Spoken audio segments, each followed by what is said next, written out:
10 సంవత్సరాలుగా BRS party TRS party ప్రజలకు దూరమై ప్రజల ఆకాంక్షలకు అనుగుణంగా పరిపాలించలేదు కాబట్టే మీరు పక్కకు పెట్టడం జరిగింది.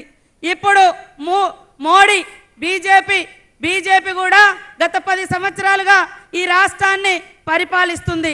అయ్యా నువ్వు ఏం చేసినవో చెప్పవయ్యా అంటే ఆయన ఏం చేసింది చెప్పలేక, చెప్పుకోవడానికి ఏం లేక కాంగ్రెస్ పార్టీ మీద రకరకాల కుట్రలు చేసి, కాంగ్రెస్ ప్రభుత్వాలను కూల్చే కుట్రలు చేసి, అదే విధంగా కాంగ్రెస్లో ఉంటే అవినీతి పరులంట, కాంగ్రెస్ నుంచి పక్కకు పోతే మరి వాషింగ్ పౌడర్ నిర్మా అంట, పక్కన మహారాష్ట్రలో అశోక్ చవాన్ అనేటువంటి సీఎం ఉంటే కాంగ్రెస్ పార్టీలో ఆయన మీద కేసు పెట్టారు.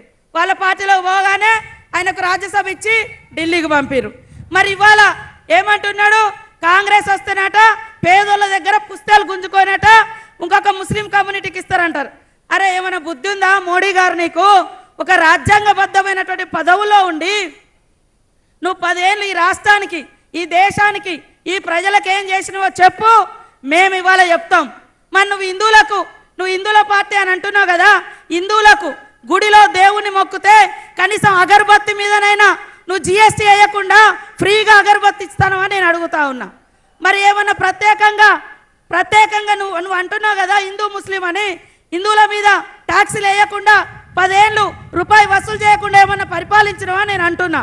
కానీ కాంగ్రెస్ పార్టీ ఈ దేశంలో ఉన్నటువంటి ప్రతి ఒక్కరి కష్టాలను పేదోళ్లకు దగ్గరగా పరిపాలించి ఈ 70 సంవత్సరాల కాలంలో మరి ఆహార భద్రత చట్టం తీసుకొచ్చి 81 కోట్ల మందికి రేషన్ కార్డులు ఇచ్చింది. పని లేనటువంటి వాళ్లకు ఈ కులము ఆ కులం అని కాకుండా ఉపాధి హామీ చట్టం తెచ్చింది.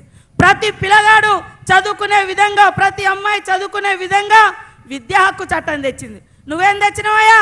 జిఎస్టీ తెచ్చిండు. జిఎస్టీ తెచ్చి ఈ 9-10 సంవత్సరాల కాలంలో దేశవ్యాప్తంగా పేదల నుంచి 54 లక్షల కోట్ల రూపాయలు పన్నుల రూపంలో వసూలు చేసిరు. కానీ కాంగ్రెస్ మహిళలకు లోన్లు ఇచ్చింది.